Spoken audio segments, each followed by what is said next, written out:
corner. Today, I will be showing you how to cook waterless seafood sinigang using my 7-quart wok. It's going to be really magical. Our ingredients are shrimp, salmon.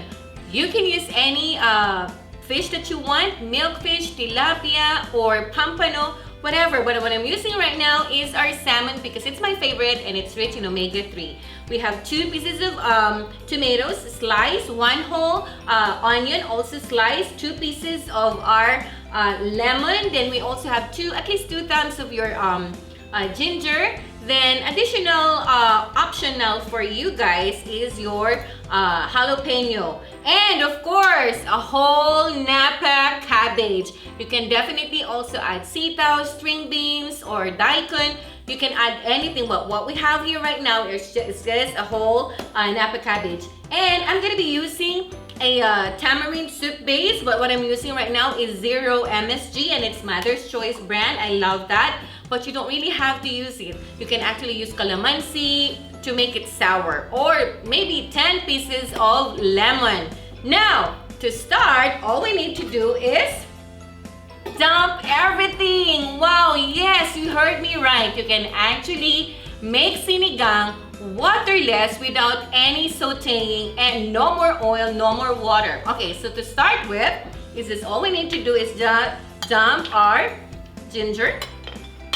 Then we also have our onion. All right, then your tomatoes.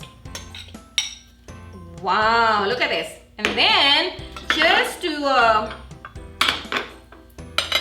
put a little bit of cushion here, we're gonna add a little bit of your vegetable first at the bottom and then spread it out over your 7-quart wok, just like so.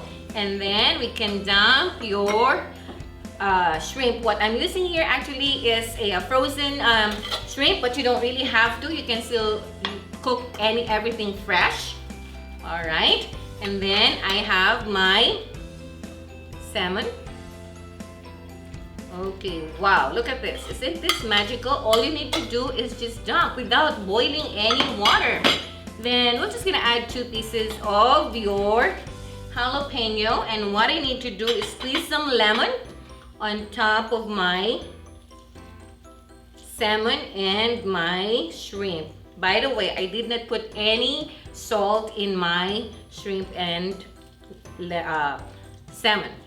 Okay, so we're gonna squeeze 2. But like what I said, if you don't want to use any of the tamarind soup base, 10 lemon will be really sour, or calamansi. All right, I'm just gonna remove the seeds, and then we're gonna add just half of your sinigang mix, and then dump the remaining vegetables on top of everything. All right, look at that. Waterless sinigang. Woo! Okay, so dump. All right. And then, like what I said, it's going to be really magical because you're gonna see a lot of water. So this is really healthy because the soup that you're going to get is definitely from the vegetables. Okay, remember the water dissolves the flavor, so we're gonna get all the flavor right here inside of our 7-quart wok. You have to make sure that the vapor valve is fully down because all you need to know here now is medium click low. We're gonna set the temperature to medium. Now once you hear the vapor valve starts clicking consistently like that, all you need to do is go back to the kitchen and reduce the heat from medium to low, and then cook it for another 15 minutes, and your seafood waterless sinigang is ready to serve to your family.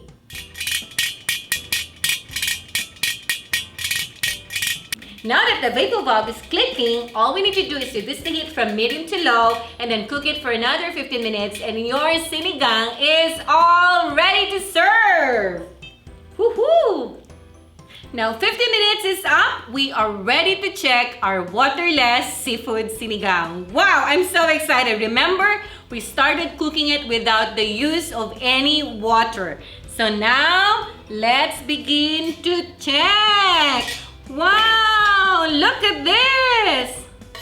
Wow, you see a lot of natural juice that came from our Napa cabbage. Now, this is going to be the best sinigang soup cooked without the use of water.